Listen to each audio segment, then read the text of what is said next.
Hello GS academy के YouTube channel पर आपका स्वागत है। मैं हूं पवन।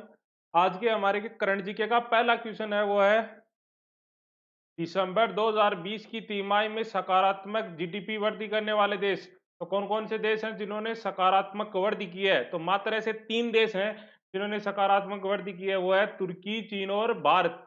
उन 3 देशों ने सिर्फ सकारात्मक वृद्धि की है और ने नेगेटिव वृद्धि की है जीडीपी में। तो जीडीपी में सबसे खराब प्रदर्शन किस देश का रहा है? वो रहा है फिलीपींस का, जिसकी जीडीपी -8.3% रही है। कितनी रही है?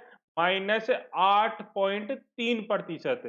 तो सकारात्मक वृद्धि यानी पॉजिटिव जो वृद्धि करने वाले देश हैं जीडीपी में, वो कौन कौन से हैं? तुर्की, चीन और भारत। नेक्स्ट क्वेश्चन हमारा वो है, फिच रेटिंग ने अपने वित्त वर्ष के लिए भारत की जीडीपी विकास अनुमान को 11% से संशोधित करके कितना कर दिया है? तो कितना कर दिया है? 12.8%। देखो, फिच है वो एक क्रेडिट साख एजेंसी है अमेरिका की, जो हर देश की एक साख निर्धारित करती है या जीडीपी का अनुमान लगाती है। तो भारत की जीडीपी उन्होंने पहले 11% अनुमान लगाई थी, अब कितनी की है उन्होंने? 12.8% कर दी है। कितनी कर दी है? 12.8%। नेक्स्ट हमारा वो है, स्वतंत्रता सेनानी और समाजवादी नेता डॉक्टर राम मनोहर लोहिया की जयंती मनाई गई। तो कब मनाई गई? 23 मार्च को मनाई गई। कब मनाई गई? 23 मार्च को। नेक्स्ट हमारा वो है, असम राइफल का 186वां स्थापना दिवस कब मनाया गया? 23 मार्च को मनाया गया असम राइफल का 186वां स्थापना दिवस। और देखो, इसके बारे में बात करें, हम असम राइफल्स के बारे में बात करें तो इसका गठन हुआ था 1835 में। कब हुआ था? 1835 में। और उससे पहले किस नाम से जाना जाता था? कछार लेवी के नाम से जाना जाता था। मतलब इसकी शुरुआत हुई थी वो कछार लेवी के नाम से हुई थी, ना कि असम राइफल के नाम से। इसका नाम बदल के असम राइफल कर दिया गया था और इसका गठन हुआ था 1835 में। यह देश का सबसे पुराना अर्धसैनिक बल है। हमारा जो पुलिस बल है वो देश का सबसे पुराना असम कौन सा बल है? वो है असम राइफल। वो सबसे पुराना अर्धसैनिक बल है। आपसे एग्जाम में पूछ सकता है भारत का सबसे पुराना अर्धसैनिक बल कौन सा है? तो वो है असम राइफल। और इसे पूर्वोत्तर का प्रहरी भी कहा जाता है। असम राइफल को है वो पूर्वोत्तर का प्रहरी भी कहा जाता है। ठीक है। और ये देखो, पूर्वोत्तर राज्य की जो आंतरिक सुरक्षा के साथ साथ भारत म्यांमार बॉर्डर की भी सुरक्षा का जिम्मा किसके नाम है? वो है असम राइफल के नाम पे। नेक्स्ट हमारा वो है, आईसीसी टी20 क्रिकेट में किस महिला क्रिकेट खिलाड़ी ने नंबर 1 बल्लेबाज की रैंकिंग हासिल की है? तो किसने की है? वह की है शेफाली वर्मा ने। शेफाली वर्मा ने, है ना, वो टी20 क्रिकेट मैच में नंबर 1 बन गई है। तो विश्व की नंबर 1 टी20 क्रिकेट महिला कौन है? वह शेफाली वर्मा। और तो भारतीय महिला क्रिकेट टीम की कप्तान कौन है? मिताली राज। कौन है? मिताली राज है वो भारतीय महिला क्रिकेट टीम की कप्तान है। इसे वीमेन इन ब्लू के नाम से भी जाना जाता है। अगला, केंद्र सरकार ने कर्मचारी भविष्य निधि यानी पीएफ में होने वाली जमा की कर मुक्त ब्याज की वार्षिक सीमा को 2.5 लाख से बढ़ाकर कितना कर दिया है? 5 लाख तक। पहले कितना था? 2.5 लाख था, अब उसने कितना कर दिया है? 5 लाख तक कर दिया है पीएफ में होने वाली जमा की कर मुक्त ब्याज राशि पर। मतलब पहले 2.5 लाख पर टैक्स लगता था, अब 5 लाख से ऊपर की राशि पर टैक्स लगेगा।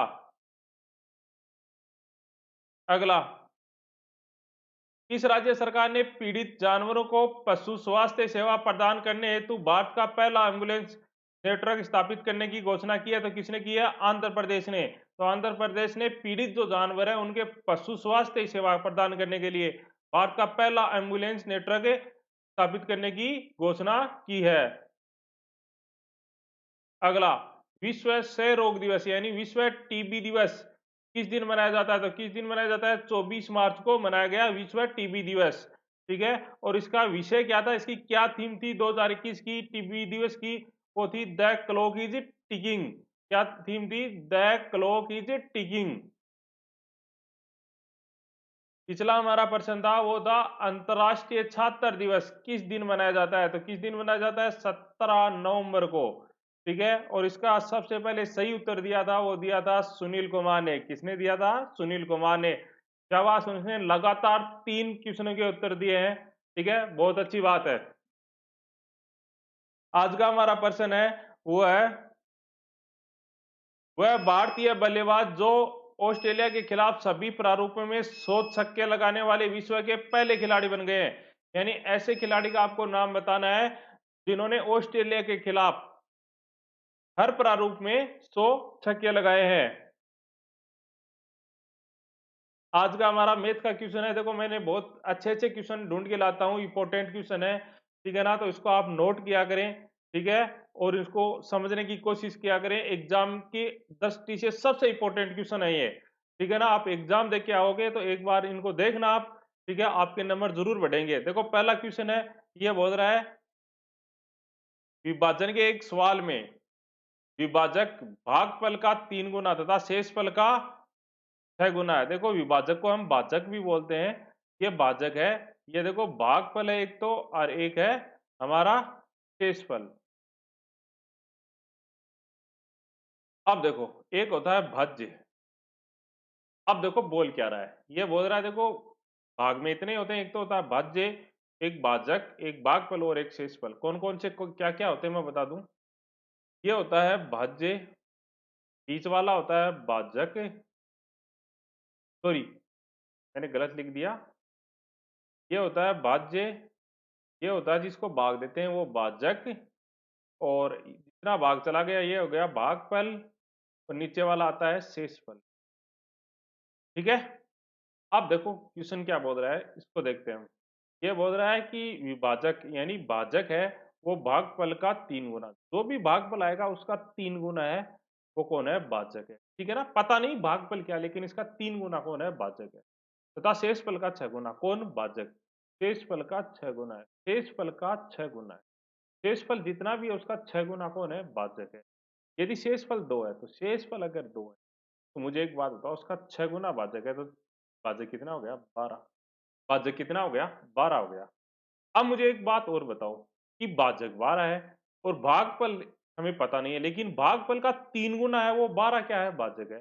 तो किसका 3 गुना करें कि 12 आ जाए, 4 का। इसका मतलब भागफल कितना आ गया। ठीक है, हमें पूछा है भाज्य बताओ, तो भाज्य बराबर होता है भाजक गुणा भागफल प्लस शेषफल। तो इनको गुणा करके जोड़ देते हैं, तो 12 चौके 48, 48 से 2 50। तो इसका मतलब भाज्य कितना हमारा, 50 है। समझ में आया कि कोई दिक्कत। नेक्स्ट है हमारा, ये देखो अच्छा सा क्वेश्चन है, छोटा सा क्वेश्चन है, लेकिन बहुत छोटा क्वेश्चन है। देखो क्या बोल रहा है, ये बोल रहा है एक प्रकार के गोल में 20% परसेंट का मतलब हो गया हमारा 1/5। ठीक है, अगर हमारा गोल, बात करूं मैं, गोल है, ठीक है, उसमें 20% जल है, तो जल कितना हो गया हमारा, देखो, और एक हो गया अन्य। कोई भी गोल है, किसी का बनाया हुआ हमें पता नहीं है, लेकिन ये बोल रहा है गोल में 20% क्या है, जल है। 20% का मतलब होता है 1/5। तो अगर टोटल 5 गोल है उसमें एक जल है, तो अन्य कितना हुआ हमारा, 4 हो गया। कितना हो गया, 4। समझ में आया। फिर आगे बोल रहा है दूसरे प्रकार के गोल में, देखो ये तो पहले प्रकार का था, दूसरे प्रकार के गोल में 35% जल। तो 35% का मतलब कितना होता है, 35, 5 से काटो, 5 7, मतलब अगर हमारा टोटल गोल 20, उसमें जल कितना है, 7, तो अन्य कितना होगा हमारा, 13 हो गया। कितना हो गया, 13। समझ में आया। ठीक है, अब मुझे एक बात बताओ कि आगे बोल रहा है कि पहले गोल के 10 अंश, यानी पहले भाग को आपको 10 लेना, और दूसरे का कितना है, 4 अंश मिलाकर एक गिलास में भरना, मतलब इन दोनों को मिलाना है, पहले और दूसरे, और एक गिलास में डालना है, तो गिलास में जल का प्रतिशत है। अब मुझे एक बात बताओ कि यहाँ गोल कितना है, 5, यहाँ कितना है, 20। हमें किस अनुपात में चाहिए, 5:20 में चाहिए। लेकिन यहाँ कितना है मुझे बताओ, 10:4। यहाँ कितना है, 10:4। तो ये 10:4 है, तो बनाना है मुझे, सॉरी, देखो दिया हुआ कितना है, 5:20, और हमें चाहिए कितना, 10:4। तो पहले क्या करूंगा, मैं इन दोनों को बराबर कर लूंगा। तो बराबर करने के लिए इसको किससे गुणा करूं, 4 से, इसको भी 4 से और इसको भी 4 से। अब देखो ये भी 20 है और ये भी 20, लेकिन इसका 10 अंश चाहिए तो इसको मैं 10 से गुणा कर दूं। इसका कितना चाहिए, 4 अंश, तो इसको मैं 4 से गुणा। ठीक है ना, मैंने गुणा कर दिया है। अब देखो मैं पेन चेंज करता हूँ, 1 मिनट, थोड़ा मोबाइल बज रहा है तो दिमाग डाइवर्ट हो रहा है। देखो अब मुझे एक बात बताओ, इसका कितना 10 गुना लेना है, तो इसका भी कितना गुना लेना पड़ेगा, जल का 10 गुना। यहाँ देखो मैंने 4 गुना लिया, तो जल का भी कितना गुना लेना पड़ेगा, 4। ठीक है ना? अब देखो ये गोल कितना हो गया टोटल, इसको आप गुणा कर दो, कितना आ गया देखो 50, और 50 को अगर मैं 4 से गुणा करूँ तो ये आ गया 200। यहाँ गोल कितना है 200, और यहाँ कितना आ गया हमारा 80। कितना आ गया 80। टोटल जोड़ूंगा मैं, गोल कितना हो गया 280। उसमें से जल यहाँ कितना है देखो 40, और यहाँ कितना है 28। तो मैं 40 और 28 जोड़ दूं, कितना हो गया 68। तो हमारा जल कितना आ गया 68 आ गया। ठीक है ना? अब इसका परसेंट पूछा गोल में, तो 68 जल है कितने, इसमें से 280 में परसेंट निकालूंगा गुना। ठीक है, अब इसको सोल्व कर लेना। ठीक है, कर लोगे सोल्व? नेक्स्ट हमारा ये बोल रहा है कि एक विक्रेता को 36 संतरे बेचने पर 6 संतरों के विक्रय मूल्य के बराबर लाभ होता है। अगर ये बोल रहा है विक्रय मूल्य के बराबर लाभ होता है, तो 36 क्या है विक्रय मूल्य, तो विक्रय मूल्य हमारा कितना है 36, और लाभ कितना हो रहा है हमारा, वो हो रहा है 6। कितना हो रहा है 6 हो रहा है। ठीक है, अब देखो 36 में बेचूं, अगर 6 का लाभ हो रहा है तो क्रय मूल्य कितना होगा हमारा, वो 30 हो जाएगा, यानी 6 कम हो जाएगा। अब हमें बोला लाभ का परसेंट बता, तो देखो लाभ कितना हो गया हमारा 6 हो गया, किस पे हो गया, क्रय मूल्य पे 30। सॉरी, यहाँ दी हुई है हानि, सॉरी सॉरी भाई। ठीक है ना? यहाँ हानि दी है न कि लाभ, तो हानि कितनी है 6। तो 36 में बेचा मुझे 6 की हानि, तो इसका मतलब क्रय मूल्य कितना होगा, सॉरी एक क्रय मूल्य होगा यहाँ 42। कितना होगा 42। ठीक है, और परसेंट निकालूंगा मैं गुना 100, तो काट दूंगा मैं 6 तो 42। ठीक है, तो ये कितना आ गया 14 सही 2/7 आ गया, 14 सही 2/7% है वो हानि होगी। समझ में आया? नेक्स्ट हमारा ये बोल रहा है ए तथा बी एक कार्य मिलकर 30 दिन में पूरा कर सकते हैं। कितने दिन में, 30 दिन। कौन, ए और बी। ठीक है, ए और बी मिलकर किसी कार्य को कितने दिन में पूरा कर सकते हैं, 30 दिन में। 30 दिन तक कार्य किया, उसके बाद बी चला गया, तो उन्होंने देखो 30 दिन में से उसने 20 दिन उन्होंने 7 काम किया है, तो इसका मतलब उसने कितना काम किया है 2/3, मतलब टोटल काम 3 3 था, उसमें से 2 कर दिया, तो बच गया कितना 1। एक को देखो ए ने कितने दिन में किया, 20 दिन में, तो एक काम को उसने 20 दिन में किया, तो पूरा काम अगर ऐसे करवाना है तो कितने दिन लगेंगे, ये देखो 20 गुना, तो ये भी 20 गुना आ जाएगा, कितना 60 दिन लगेंगे। मतलब ए अगर अकेला उस काम को करे तो कितने दिन में कर सकता है, पूरा 60 दिन में कर सकता है। समझ में नहीं है? दोबारा देखो, ये बोल रहा है ए और बी कितने दिन में कर सकते हैं, 30 दिन में पूरा कर सकते हैं। उन्होंने 20 दिन साथ किया, मतलब 30 दिन में से उसने 20 दिन साथ काम किया, तो इसका मतलब उसने कितना काम कर दिया, 2/3, मतलब टोटल काम अगर 3 है, 3 में से उसने 2 कर दिया, बच गया कितना 1। ठीक है, 1 बच गया, और 1 किसने किया, ए ने किया 20 दिन में। आप मुझे एक बात बताओ, एक काम करने के लिए 20 दिन लगेंगे, तो 3 काम करने के लिए कितने दिन लगेंगे, एक को 60 दिन। तो इसका मतलब एक बेचारा अकेले काम को पूरे को कितने दिन में कर सकता है, 60 दिन में कर सकता है। अब बी का पूछा, तो एलसीएम मान लो, टोटल काम कितना आ गया 60, ये रोजाना के दोनों मिलके कितना करते हैं 2, ये कितना करता है 1। अब मुझे बताओ ए और बी है, वो रोजाना के 2 काम करते हैं, ए अकेला 1 काम करता है, तो बी कितना करता है रोजाना का 1, टोटल काम कितना है 60, 60/1 बराबर कितने दिन लगेंगे, 60 दिन। कितने दिन लगेंगे, 60 दिन। तो इसका मतलब टोटल बी को उस काम को करने के लिए अकेले को कितने दिन लगेंगे, 60 दिन लगेंगे। नेक्स्ट है हमारा, ये बोल रहा है, देखो आसान सा क्वेश्चन है, बहुत ही आसान, पीछे वाला सा सेम ही क्वेश्चन है। ठीक है, ये बोल रहा है कि 3 नल एक टंकी में लगे हुए हैं। ठीक है, 3 नल है, 1 2 और 3। ठीक है, और 6 घंटे में भर सकते हैं, तीनों मिलके उसे कितने घंटे में भर सकते हैं, 6 घंटे में भर। ठीक है, 2 घंटे तक तीनों नल एक साथ खोले जाते हैं, मतलब टोटल 6 बननी थी उनको 6 घंटे में, लेकिन उन्होंने कितने घंटे साथ रहे, 2 घंटे। तो इसका मतलब उसने कितना भाग भर दिया, ये भाग भर दिया 1/3 भाग, तो 3 में से 1 भर दिया, बच गया कितना, शेष 2 बच गया। कितना बच गया, 2।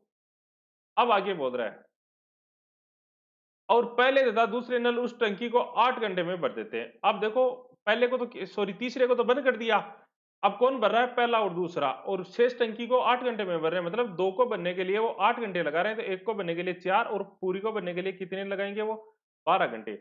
इसका मतलब दूसरा और तीसरा नल उसको अगर भरना हो उस टंकी को, सॉरी पहला और दूसरा, सॉरी सॉरी पहला और दूसरा अगर इसको भरे, तो कितने घंटे में भर सकते हैं, 12 घंटे में भर सकते हैं। कितने घंटे में, 12 में। तो ये बोल रहा तीसरा नल उस टंकी को कितने घंटे में भर, तो सबसे पहले एलसीएम मान लो, एलसीएम कितना आ गया 12, तो ये कितना भरेंगे 1, और ये कितना भरता है 2। तो देखो पहला दूसरा और तीसरा एक टंकी को 1 घंटे में 2 यूनिट पानी भरते हैं, और ये कितना भरता है, 1 भरता है, तो तीसरा कितना भरेगा, 2 में से 1 घटा दो, कितना 1, और बननी कितनी है 12, तो कितना समय लगेगा, 12/1 बराबर 12 घंटे लगेंगे। कितने घंटे लगेंगे, 12 घंटे। ठीक है ना? तो थोड़ा जल्दी जल्दी बता रहा हूँ, थोड़ा सा यहाँ डिस्टर्ब हो रहा हूँ, ठीक है ना, बार बार फोन आ रहा है। देखो ये क्वेश्चन आपको करना है, ठीक है ना।